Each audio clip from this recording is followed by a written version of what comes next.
My name is Michael. Until recently, I worked as a security guard at a logistics center on the edge of an industrial area.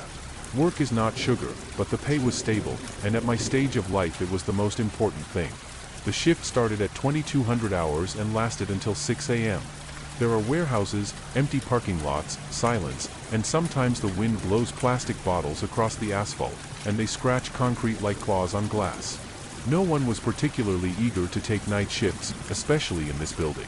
It is large, from the 90s, gray, with long echoing corridors and incomprehensible technical rooms, the doors to which it is better not to open unnecessarily. I wasn't afraid of the silence. On the contrary, I have always loved solitude. I used to put a thermos of coffee at the reception, look at the monitors, check the cameras and think that maybe this is the perfect job. No one is pulling, no one is interfering. Sometimes I went to patrol the floors, a flashlight in my hand, a walkie-talkie with me, and even music in my earpiece, when I knew that no one was checking. But then little things started happening. Nothing creepy, just the little things. One day I came in and my chair was in the other corner of the room. Okay, maybe the cleaner moved it. Another time, the monitor was switched to settings instead of cameras. Well, you never know. But still, it's strange. At first, I attributed everything to fatigue and my own absent-mindedness. But day after day it went on, either the flashlight was in the wrong place, or the door to the back room was ajar, although I was definitely closing it. And everything would be fine if it weren't for the sound. I heard it for the first time on Friday, closer to 3 in the morning. Muffled, slightly trembling, as if someone is breathing heavily into the ventilation. Do you know that metallic, vibrating effect when sound passes through a pipe? That's it. I shuddered then. I thought maybe the air conditioner or the duct was dusty. I checked and everything is fine. The mechanic said later, "What are you talking about? Everything has been turned off since autumn." That was the first time I felt something like the inner cold, you know, is not a fright, but a cold, as if the body itself is aware that something is wrong. On the following nights, the sound was repeated. Not every time, but I started waiting for him. I began to be afraid of silence, because something was appearing in that silence. Sometimes it felt like someone was running their fingers over aluminum. Once I heard, I swear, a sound like someone saying, "Hey," in a low voice. Just, "Hey." I froze. I got up, walked slowly around the building. The flashlight shone on the walls, on the floor, on the ceiling, no one. But then I returned to the office and saw that my coffee cup was on the other side of the table. You'll say paranoia. Maybe. I started writing everything down. Clocks, time, cameras. But nothing on the cameras. It's all clear. Even when I heard obvious sounds, as if someone was walking down a metal ladder on the second level of the warehouse, there was nothing on the recordings. Only emptiness. I even called another security guard and asked him to work with me on the shift. It was Carlos, a fat, taciturn ex-Marine. We sat with him that night, and I was pretty sure nothing was going to happen. But at 3:13, when I got up to pour coffee, he abruptly got up and turned off the music on his phone. Said, "Did you hear that? What is it?" "Someone." He whistled. As if from a far corner. We took flashlights and went. We spent 15 minutes wandering between the rows of pallets, boxes, and racks. They were silent. And when we turned back, Carlos lit up the wall, and there, on the dusty concrete, was an inscription. It was as if someone had written with their finger in the dust, "Are you still here?" He didn't say a word. He just left. He didn't come back. He quit the next day. The management called me and asked me what happened. I lied and said that Carlos thought that someone was climbing on the territory, and he was scared. After that, I was left alone. It's just like in the beginning. The same cameras, the same coffee. Only now I don't turn on the music. I don't go into dark corners. And I hear it more and more often, sounds. Creaks, whispers, something resembling an object falling. I go there, nothing. Cameras, nothing. And one day, on Tuesday, I saw the door of one of the containers on the second level was ajar. It was a cargo box, a big one. I know for a fact that it was locked. I walked slowly up the stairs.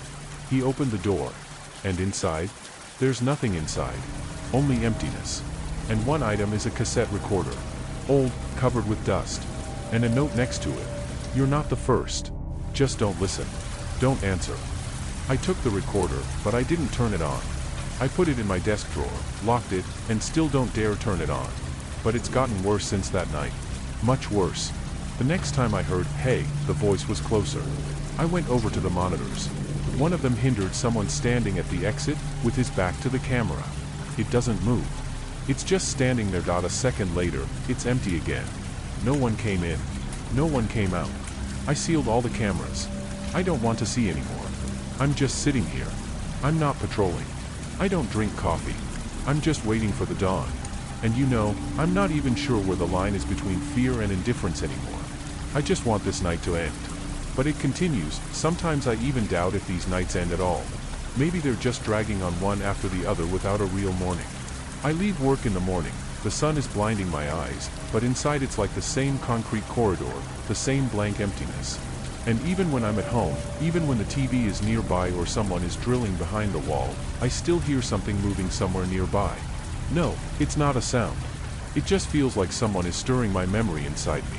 One day I came on shift and noticed that the same frame was looping on one of the camera screens. Technically, it's possible, but that was the moment when I first heard the voice. It didn't blink, it didn't glitch, it just stood there like a freeze frame. It shows an empty corridor. But every time I turned my head and then looked again, the camera showed a slightly different angle. It was as if someone had turned it literally by a millimeter. I recorded everything, even tried to film it on my phone, but there was nothing on the video afterwards. Just an ordinary hallway, empty. At one point, I realized that I was starting to lose my temper. I started talking to myself, out loud. Not really talking, just short phrases. Quiet, what was that? Are you okay? Just a little more. One day I said, don't be afraid, and in response, I'm not kidding, I heard someone repeat with a slight echo, don't be afraid. But it was my voice. I froze. He looked around. No one. I ran to the cameras, but nothing happened. And that was the first time I thought, what if I'm just going crazy? But then I remembered Carlos. And a voice recorder. And a note. I'm not alone. I wasn't alone. The next night, I decided to bring a small tape recorder with me. It's an old one, powered by batteries. Just to record what's going on. I sat down, put it on the table next to me, pressed record, and just waited for the sounds. There is silence in the headphones. Almost an hour, nothing. And then I heard someone snapping their fingers slowly, uncertainly. Quietly. Somewhere in the far corridor. Click, pause, click. I got up slowly, took a flashlight, and walked in that direction. My legs felt like lead. Every step rang in my ears. As I walked past the locker room, I heard the door open a crack. I froze. He was breathing noisily, his lips were dry. The flashlight was shaking slightly in his hand. I pushed the door open with my foot, and there was no one there. Only someone's badge was lying on the floor. The name on it was wiped, erased. Just the word, shift. I went back to the table. I checked the recorder. I rewound it. Nothing on the record. Not my footsteps, not my clicks. Just my voice. Don't be afraid. Silence. And then there was the same voice, my voice, but as if it had been recorded in advance. You shouldn't have come back. I threw the recorder away. It hit the floor and split. Not immediately, not with an explosion, but as if he had collapsed from old age. The spring flew out, and the film unwound from the cassette as if by itself. I stared at her for about 10 minutes. He even stopped breathing. I haven't recorded anything since. One day I came earlier than usual and saw someone standing at the entrance. I decided that this was my replacement. He stood with his back to me, motionless. I said, "Hey, what are you doing here?" He didn't turn around.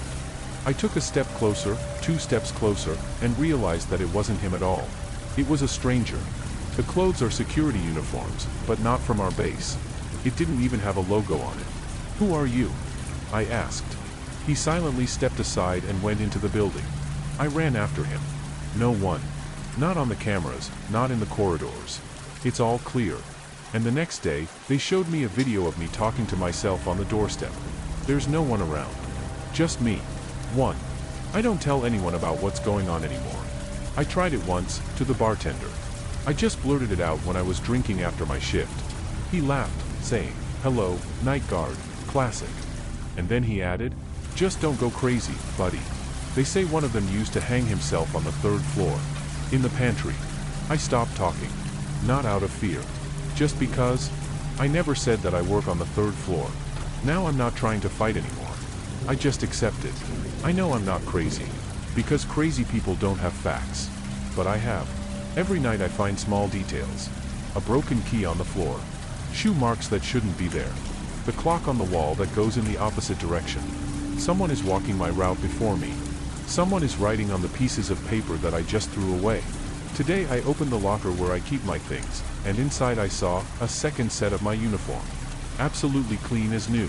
And I know for sure, I have one. Just one. Even the tag with my name is sewn on. And here I am sitting now. I'm writing it all. I wonder if there is anyone else who hears these sounds. Someone who once said, "Hey," and was answered in his own voice? There is silence in this work, but not peace. There is emptiness, but not loneliness.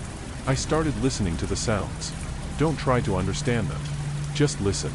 And you know, there's a pattern to these sounds. Replay. Sequence. Not words, but like breathing. It's like someone is breathing next to you, with every step you take, every push of a button, every sigh. I do not know why all this is. I don't understand. And I don't want to anymore. I'm just here, the night guard. And I'm not asking who's here anymore. I just hope I'm not the only one hearing this. Sometimes I think that all this should have ended back when I first heard my voice on the recording. I could just leave. To say that I'm sick, that I'm leaving, that I'm tired. But every time I gather my thoughts, it's like something is holding me back. Not force, not pressure, just a stupid, human, what if it's important? What if I miss something? One day I went into the old archive on the ground floor. Rarely anyone looks there.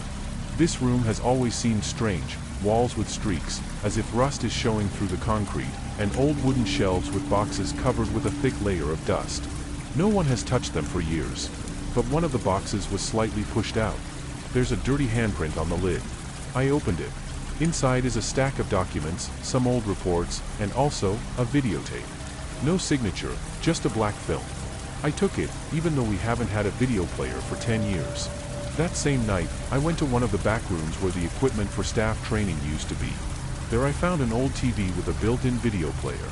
He inserted the tape. The screen flickered, hissing, static, and then the video from the corridors. Our cameras. Only the old ones. Black and white image.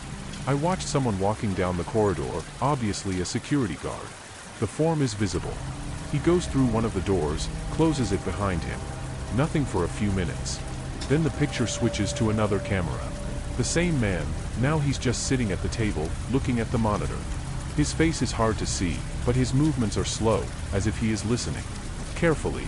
It's tense. And then, he slowly turns his head towards the camera, looking straight into the lens. And he says, "You're not coming out until you understand." I pulled out the tape as if I'd been burned. My fingers were shaking. I should have thrown it away, burned it, whatever, but I just put it back in the box. It was as if he had put everything back in place. Since then, I started recording, but not on a dictaphone anymore. I was just keeping a diary. He wrote down everything that was happening. But the strange thing is, every time I opened the notebook, there were already some notes on one of the pages. It was my handwriting, but I knew for a fact that I hadn't written it. They weren't every day. Sometimes it's a phrase. Sometimes it's a full paragraph. Once I saw finger marks on the sheet, as if someone had held it in their hands while the ink was still wet. And more often, I began to notice things that were repeating themselves. It's like the nights have become the same. The same sound from the ventilation, the same movement on the screen, even my thoughts are the same. At some point, it seemed to me that I was stuck in a time loop, but it was not a mystery. It was more like someone was just playing with me, testing my strength.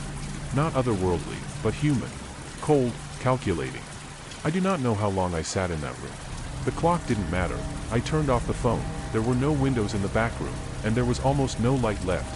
One dim lampshade in the corner occasionally blinked, as if the system had also refused it. There were no footsteps, no sounds, as if the building had died out. But it was not an ordinary night's rest, not the silence on duty, in which you can relax. It was like waiting for something to happen. I felt as if the air was thickening. Not from fear, but from misunderstanding. I was listening. Down to the smallest rustle. The ventilation was still humming, but it seemed to be less frequent. The old refrigerator in the warehouse behind me shuddered periodically, making a cracking sound. But these sounds seemed alien. Not real. It was as if they were only working so that I wouldn't go crazy from the absolute silence.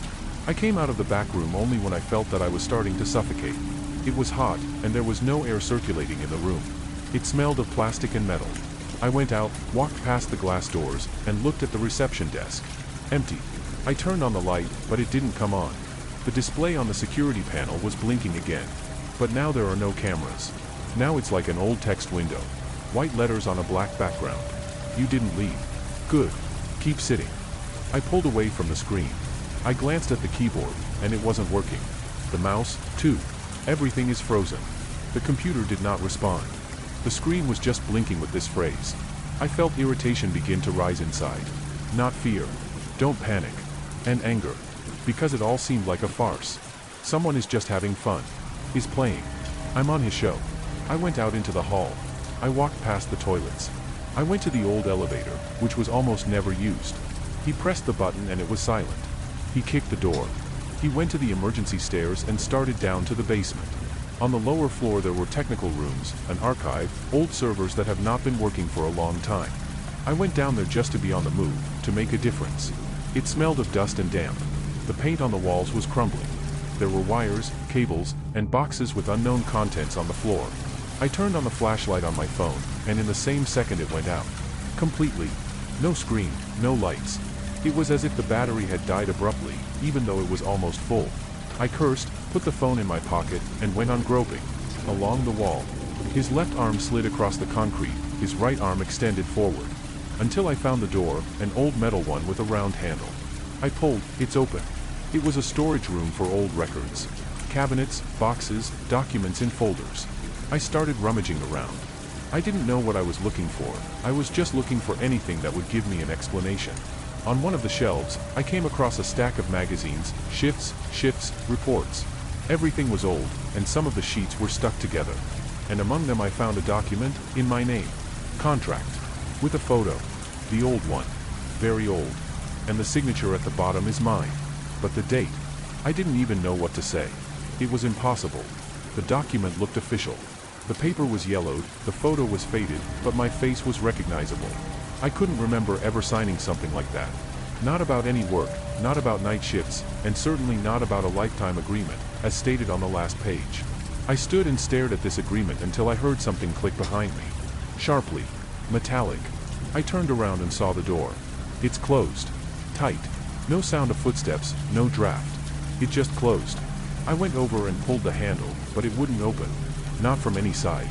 I turned to the shelves, to the papers, and that's when I noticed there was a sign on the wall, right under the lamp. It was small, bolted down, and covered with dust. I blew the dirt off her. It was scratched out, the one who stays remains forever. Voluntarily. I realized that this was not a warning. This is the rule. But what does voluntarily mean? I didn't choose this. I was just working. I was doing my job. He arrived on time. I was checking the cameras. He was sitting in an armchair. But that was probably the point. I didn't leave. He didn't ask any questions. He didn't protest. He stayed. Over and over again. And at some point, he became a part of it. Not buildings. Not systems. Not even this shift. But something else. Being without a choice. I sat down on the concrete floor. With his back to the door. He took a pen out of his pocket. I found a sheet in my notebook. And he began to write. Not a note, but a confession. To myself. You're not here because you couldn't leave. But because he didn't leave when he could. This is not the place that holds you. You're the one holding on to him. And now it holds you. I do not know if anyone will find this record. I don't know if anyone will return the cameras. But if you're reading, it means you're on shift. So you've already started hearing the chair creak, even when you're not moving. So you've already seen how the cameras are showing you, not reality. So you've already begun to realize that you've stayed too long.